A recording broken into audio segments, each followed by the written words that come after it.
Hello दोस्तों, तो आज हम बात करते हैं एक्लेरक्स सर्विसेज लिमिटेड के बायबैक का एक्सेप्टेंस रेशियो निकल के आ चुका है। लाइक आपको 19 तारीख को कॉन्ट्रैक्ट नोट आ गया होगा, जीरो मतलब जो भी आपके ब्रोकर है रात में।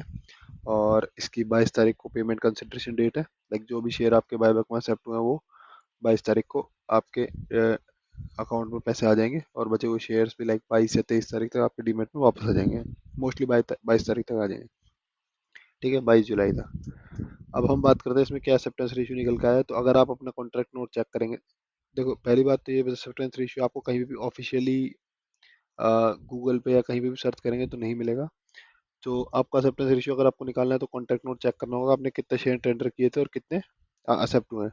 फॉर एग्जांपल अगर मेरी बात करूँ तो मैंने 80 शेयर टेंडर किए थे, तो उसके अंदर से मेरे 21 शेयर एक्सेप्ट हुए हैं 80 में से। ठीक है, तो अगर हम परसेंटेज स्टेज में निकालें तो ये 26.5 या 27% मान लीजिए। लाइक कभी कभी क्या है ऊपर हो जाता है, जैसे किसी के में हो सकता है 80 में से 21 एक्सेप्ट हुए हैं, किसी के 80 में से 22 भी हो गए हो। तो 27 26.5% अपना ये इसका रहा है एक्सेप्टेंस रेशियो। राउंड ऑफ करने के लिए अगर अपन बात करें 27% इसका एक्सेप्टेंस रेशियो रहा है। ठीक है, इस बायबैक में। अब हम पहले बात करते हैं कि ये हमारी क्या एक्सपेक्टेशंस थी और ये क्या रहा है। देखिए, जब मैंने आपको एंटरटेनमेंट रेशियो और बायबैक अप्लाई डेट्स वाली वीडियो बनाई थी, तब उसमें था कि अपना या एंटाइटलमेंट रेशियो जो इस बार निकल के आया है वो था 16.66। ठीक है, अगर आपको याद हो, मैं आपके लिए आई बटन पे यहाँ पे साइड में वीडियो लगा दूंगा वो वाली। तो हमने उसमें बात करी थी कि जो पहले बायबैक आया था इसका पिछले साल, उसमें ईआर था 15% के करीब। ठीक है, और एआर जो निकल के आया था वो 40% के करीब निकल के आया था। मोस्ट प्रोबेबली सब चीज़ लगभग सेम थी, तो हमने बात करी थी ईआर ये निकल के आने वाला है, तो वही एक्सपेक्टेड ईआर निकल के आया। और हमने एआर की बात करी थी असिस्टेंस रेशियो की, वो 40% के अराउंड निकल के आने वाला है। अगर ज़्यादा लोग भी पार्टिसिपेट कर लेते थे तो 35% निकल के आया था। लाइक मैं अपनी बताऊं, मैं बिल्कुल भी एक्सपेक्ट नहीं कर रहा था इसको लाइक 30-35 से नीचे निकल के आए, पर ये एआर लाइक थोड़ा आपको डिसअपॉइंट किया है इसने। 27% के अराउंड निकल के आया है एक्सेप्टेंस रेशियो इसका। चलिए कोई नहीं, खैर हमारी एक्सपेक्टेशन से नहीं चलता बाजार, तो अपने हिसाब से चलता है जैसे चलता है। ठीक है, तो 27% इसका एक्सेप्टेंस रेशियो निकल का है। अब हम इसमें बात करते हैं कि अगर एक्सेप्टेंस रेशियो 27% निकल का है तो हमारा इसमें बायबैक में प्रॉफिट क्या रहा। तो जैसे अगर हमने 2400 रुपये के, जब लास्ट टाइम पे हमने जब बाय किया 2400 पे चल रहा था, 80 शेयर्स बाय किए। लाइक हमने रिटेल में इन्वेस्ट किया। हाँ, एक बात और इसको बताने से पहले बता दूं, वन शेयर स्ट्रेटेजी जिसने भी इसमें अप्लाई की थी वो 100% वर्क करी है। ठीक है, हमने पहले भी वीडियो में बात करा था ये वर्क करेगी, क्योंकि नंबर ऑफ शेयर होल्डर्स कम है जो भी बायबैक के लिए शेयर्स रिटेल के जैसे रखे गए हैं। तो इसमें वन शेयर स्ट्रेटेजी काम करेगी, और वो डेफिनेटली काम करिए। अगर आपने 2400 में खरीदा है तो 2800 में कंपनी ने आपका आराम से ले लिया है। ठीक है, सिंगल शेयर वन शेयर की बात कर रहा हूँ मैं। ठीक है, और 2800 में कंपनी ने जो आपका ले लिया है, इसमें आपको 400 का प्रॉफिट हो गया। मान लीजिए आप एट मैक्स 100 रुपये खर्चा, तो 300 रुपये आराम से प्रॉफिट इसमें निकल गया है।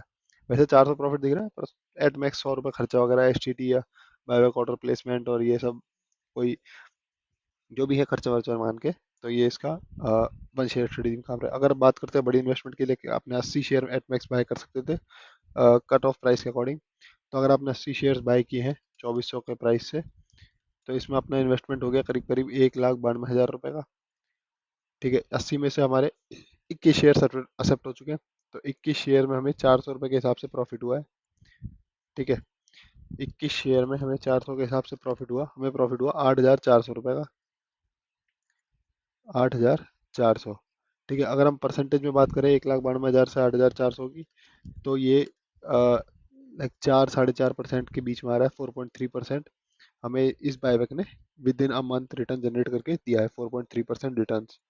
ठीक है, और एक और बात अगर अच्छी बात करना चाहें तो इसमें अगर अपन इसके प्राइस की बात करें, आज किसका क्या प्राइस चल रहा है, तो हाँ, 2400 में अगर हमने मान लो बाई किया था इस रीजन के अराउंड, इस रेंज के अराउंड, तो ऑलरेडी ये 2700 तक 2650 तक जा चुका है। बाकी अभी भी 2432 पे लास्ट क्लोजिंग हुई है, उस पर ट्रेड कर रहा है। तो अगर आप यहाँ पे भी बेचते हो तो 30 रुपये का यहाँ पे फायदा है। अगर मान लो इस फायदे को हटा भी देते हैं, 2400 पे मान लो आप बेचते हैं, कोई दिक्कत नहीं, कट ऑफ वट ऑफ की कोई दिक्कत नहीं रही है। बढ़िया 8,400 का इसमें प्रॉफिट हो गया, रिटेल में 4.3% का रिटर्न निकल के आ गया। काफ़ी ये सब बढ़िया रहा, कोई दिक्कत की बात नहीं है। ठीक ठीक बायबैक रहा, हाँ थोड़ी एक्सपेक्टेशन से कमजोर है, बाकी बायबैक ठीक रहा है। ठीक है, तो यही था इस एक्लेयर्स के बायबैक के बारे में। इसको बायबैक क्लोज हो चुका है, और इसके बारे में कुछ बताने को लाइक और कुछ है नहीं। फिर भी अगर आपके कोई डाउट्स है तो कमेंट्स में पूछिए।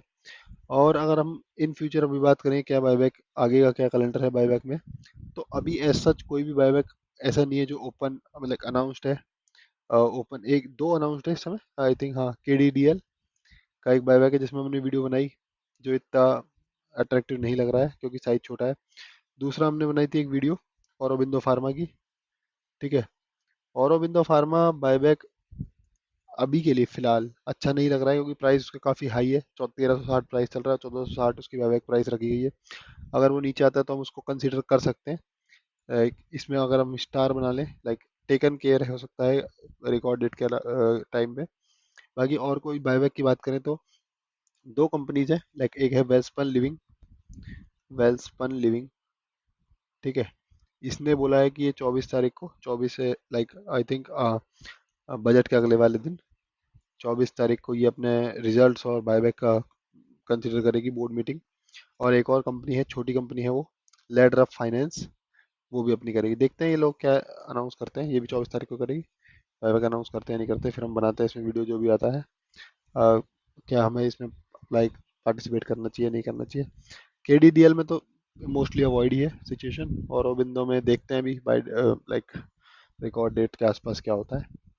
तो ये था इस वीडियो में। अगर आपकी और कोई डाउट्स हो बायबैक, आईपीओ, स्टॉक मार्केट से नॉर्मल रिलेटेड, तो आप कमेंट से पूछ सकते हैं, मैं उनको रिप्लाई करूंगा।